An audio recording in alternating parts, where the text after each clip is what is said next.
Hey, what is going on, ladies and gentlemen? Welcome to 5 more tips for 5 more ultimates, which was a concept I started a really long time ago back in August of last year.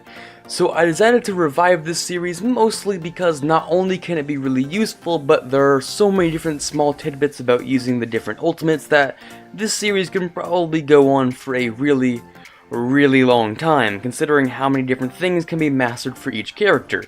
And more characters just keep getting added, so why not just add it to the list of hero and event things that are also regularly scheduled every few months.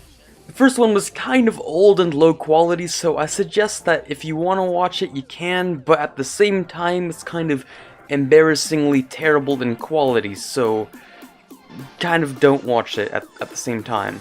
And I'm sorry for the long kind of intro, but here we are, back for 5 more tips for 5 ultimates. Right, so first tip is Reinhardt, and there are a lot of things that I can go into about his ultimate, since you have it almost every fight and it can be used flexibly to incapacitate and isolate threats, or to set up a good engagement for your DPS ultimates.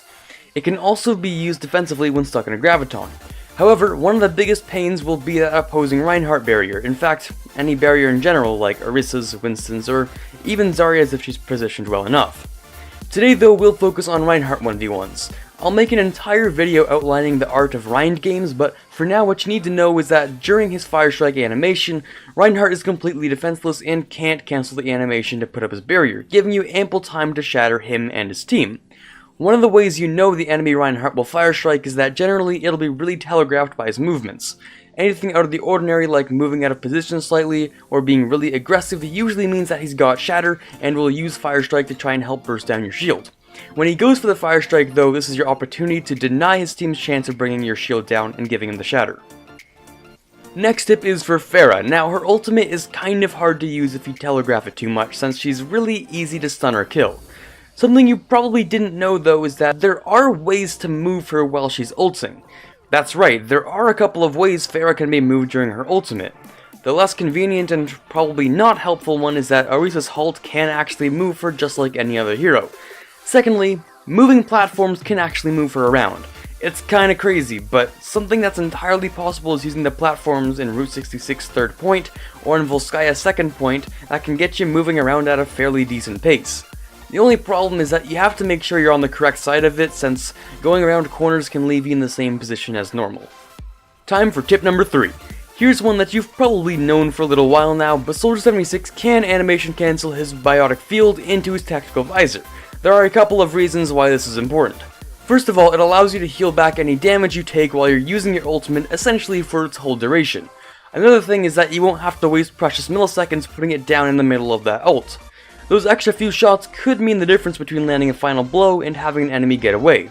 It also gives you a spot to seek refuge in your ult while you're still being able to land damage, and even though yes, you could do this during your ultimate, again, it saves you a couple of milliseconds it would have wasted you otherwise. Just because that last tip was a little bit short, here's another one for Soldier. Your Helix rockets lock on the same way that your aim does during your ultimate, which means they will shoot at the person that it is aimed on exactly as it is. Because of this, using your Helix rockets will probably end up in them missing unless you're at a really close range. So the ideal tac visor goes kind of like this. Animation cancel biotic field into your tactical visor, get as many kills as possible, and use the faster reload to get a fresh clip just at the end of the ultimate, and then use that with your Helix rockets to clean up whoever's left. Moving on to tip number 4. This one is another animation cancel tip, but this time it's for Roadhog's ultimate. Again, another thing that you might have known, but you can cancel Roadhog's hook animation into his ultimate. Some of the best applications of this would be hooking a target against a wall and then using the animation cancel to instantly burst them down. There isn't really much else to it, that's the only secret that comes with Hog's ultimate. And finally, here's the last tip I have for you. Now, this might seem a little bit broken in terms of how it can be used reliably, and honestly, it's a little bit cheesy.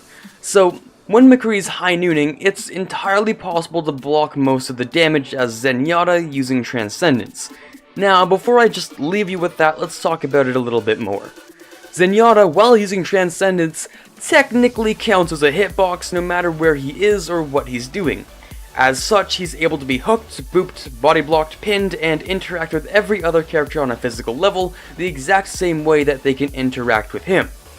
Now, the simple version of that is, yes, just like how any teammate can body block damage for other teammates, Zenyatta can technically block High Noon the same way that D.Va can technically block almost all of McCree's bullets, even when her mech is destroyed, since the bullets just keep hitting the 0 HP mech until it is gone. Instead though, Zenyatta is just a block of infinite hit points. Although this is a quote-unquote strategy, I suggest you don't make a habit out of it since the very edges of McCree's field of view can still be hit by his Deadeye. Use it as kind of a last resort, or generally, you have the DPS to kill him anyways if he's close enough. There is, however, this sweet spot of range that I found that does make him too far away to accurately kill, but he is close enough to block with, and you'll know when to do what. Well, that's it for today, ladies and gentlemen. I hope you enjoyed it, and if you did, or you want to see more 5 tips for 5 ultimates, make sure to drop a like down below, as it really helps me out and grows the channel. Of course, if you're a little bit disappointed, leaving a dislike is just fine too. But either way, you obviously enjoy Overwatch as you clicked on this video for whatever reason, so why not subscribe, as I love Overwatch too, and these videos are made weekly. Also, make sure to turn notifications on by the click of a bell so you can leave that first comment that you've always wanted to. This is Car signing off, and as always, have a fantastic day.